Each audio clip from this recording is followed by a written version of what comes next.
बताइए। मेरा नाम मनोज आर्य है। मैं आर्य समाज नाई की मंडी का मंत्री हूँ। इस कार्यक्रम का जो मुख्य उद्देश्य है वो ये है कि जो बोध ऋषि दयानंद को हुआ था कि सच्चे शिव कौन है, जो कण-कण में व्यापक है, जो सबका कल्याण करते हैं, वो सच्चे शिव हैं।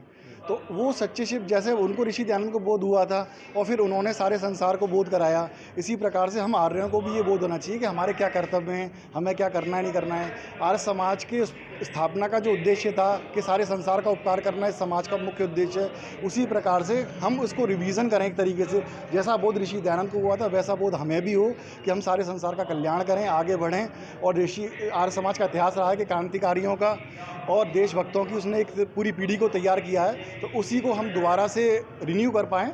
तो ये कार्यक्रम का उद्देश्य है कि हम लोग अपने आप को इस प्रकार से आगे बढ़ाएँ, जैसे ऋषि दयानंद चाहते थे कि संसार के उपकार के लिए आर्य अपने आप को बलिदानी दें, तो उसी प्रकार से हम लोग इस कार्य में लगें, उसके लिए प्रेरणा करें। तो हमने आचार्य जी को बुलाया है, भजनी लोगों को बुलाया है। उन सब लोगों को बुलाने का उद्देश्य यही है कि वो हमें प्रेरणा दें और हम उस प्रेरणा से प्रेरित होकर आगे अच्छे से अच्छे कार्य करें। व्यापार मेरा चार्टर्ड अकाउंटेंट हूँ, लेकिन मैं आर्य समाज नाई की मंडी का प्रधान और आर्य वीर दल की जो पूरे समस्त आगरा जनपद है उसका संचालक भी हूँ।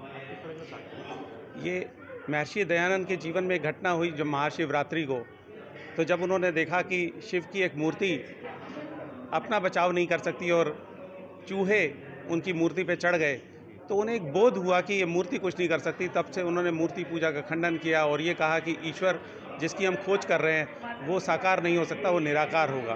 तो उनको बोध हुआ था। उसी बोध दिवस के उपलक्ष्य में, वो 11 तारीख की थी, लेकिन आज रविवार होने के नाते आज हम उस कार्यक्रम को कर रहे हैं, तो ऋषि बोध दिवस।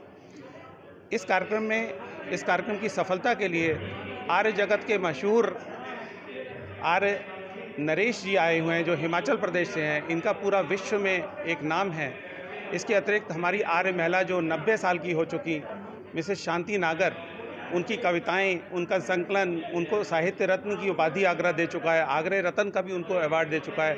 आज आर्य समाजियों ने सबने मिलकर सोचा क्यों ना उन्हें आर्य रत्न दिया जाए। तो इस शुभ अवसर पर आर्य समाज ने आर्य रत्न की उपाधि भी उनको दी है। तो आज ये कार्यक्रम शाम तक चलेगा, जिसमें भजनीक भी आए हुए हैं फरीदाबाद से, शास्त्री प्रदीप जी, उनके भी भजनीक आपने सुने होंगे। बहुत ही सुंदर कार्यक्रम चल रहा है। लगभग 400 लोगों की गैदरिंग है। सुबह के भोजन से लेकर रात के भोजन तक व्यवस्था है। तो इस तरह से पूरे आर्य समाज नाई की मंडी और आर्य प्रतिनिधि सभा इस कार्यक्रम को करने जा रहा है और ये शाम को 9 बजे संपन्न होगा भोजन के बाद। धन्यवाद।